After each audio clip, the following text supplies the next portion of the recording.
17वीं सदी का भारत, चारों तरफ मुगलों और सुल्तानों का राज, और उसी दौर में सह्याद्री की पहाड़ियों के बीच एक ऐसे नायक का उदय हुआ जिसने अपने मुट्ठी भर साथियों को लेकर दुनिया की सबसे बड़ी ताकतों को सीधी चुनौती दे डाली।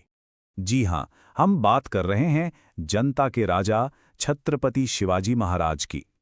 तो चलिए आज उनकी कहानी और उनकी विरासत को जरा करीब से समझते हैं। तो इस कहानी की शुरुआत होती कहाँ से है? मतलब शिवाजी महाराज के इस बड़े सपने की नींव कैसे पड़ी? ये वो दौर था जब हर तरफ अन्याय का माहौल था और बस यहीं से स्वराज्य की वो पहली चिंगारी सुलगनी शुरू हुई। कहते हैं ना कि हर कामयाब इंसान के पीछे किसी का हाथ होता है। महाराज के लिए वो थी उनकी मां जीजाबाई। उन्होंने शिवाजी महाराज को बचपन में ही राजनीति और युद्ध की वो तालीम दी जो शायद किसी भी किताब में नहीं मिल सकती थी। और फिर वो ऐतिहासिक दिन भी आ गया जब सिर्फ 16 साल की उम्र में शिवाजी महाराज ने रायेश्वर मंदिर में अपने मावला दोस्तों के साथ हिंदवी स्वराज्य की शपथ ली, मतलब अपना राज। और इस सपने की पहली ईंट रखी गई तोरणा किले की जीत से, जिसे उन्होंने ताकत से कहीं ज्यादा अपनी बुद्धि से जीता था। अब कहानी एक ऐसे मोड़ पर आती है जहां शिवाजी महाराज ने जंग लड़ने का तरीका ही बदल दिया। उन्होंने अपनी सबसे बड़ी ताकत गनीमी कावा यानी गुरिल्ला वॉरफेयर को अपना हथियार बनाया। अब देखिए, ये सिर्फ छिपकर वार करना नहीं था, नहीं, ये अपने इलाके मतलब सह्याद्री के चप्पे चप्पे की जानकारी का इस्तेमाल करना, बिजली की रफ्तार से हमला करके बड़ी बड़ी सेनाओं को थका देने की कमाल की कला थी। और इस रणनीति का सबसे बड़ा इम्तिहान तब हुआ जब बीजापुर के सुल्तान ने अपने सबसे खूंखार सेनापति अफजल खान को भेजा। अब एक तरफ था 7 फीट का दैत्य जैसा अफजल खान और उसकी भारी भरकम सेना, और दूसरी तरफ थे शिवाजी महाराज, जिनकी असली ताकत थे ये सह्याद्री के पहाड़ और एक बेहतरीन सॉलिड प्लानिंग। प्रतापगढ़ की वो मुलाकात इतिहास में दर्ज है।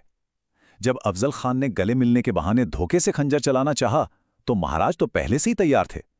उन्होंने अपने कपड़ों में छुपाए बाघ नख से ऐसा पलटवार किया कि अफजल खान का वहीं काम तमाम हो गया।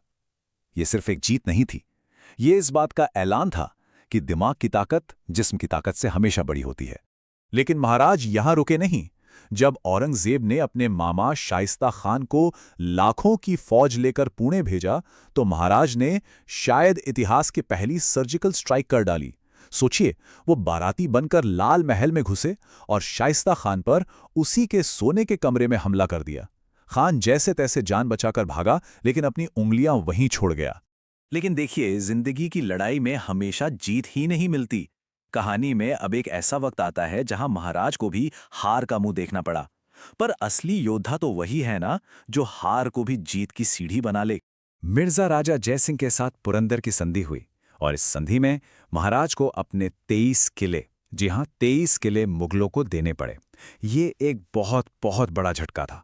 ऐसा लगा मानो उनकी सालों की मेहनत पर पानी फिर गया हो। और मुश्किलें यहीं खत्म नहीं हुईं।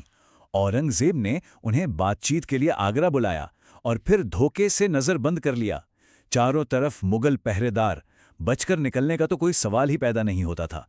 लेकिन यहीं पर शिवाजी महाराज का दिमाग फिर से चला।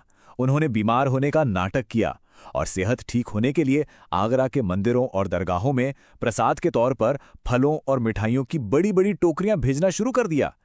ये सिलसिला रोज चलने लगा, टोकरियां रोज अंदर बाहर आने जाने लगी। और फिर एक दिन उन्हीं फलों की टोकरियों में से एक में बैठकर शिवाजी महाराज और उनके बेटे औरंगजेब की कैद से फरार हो गए।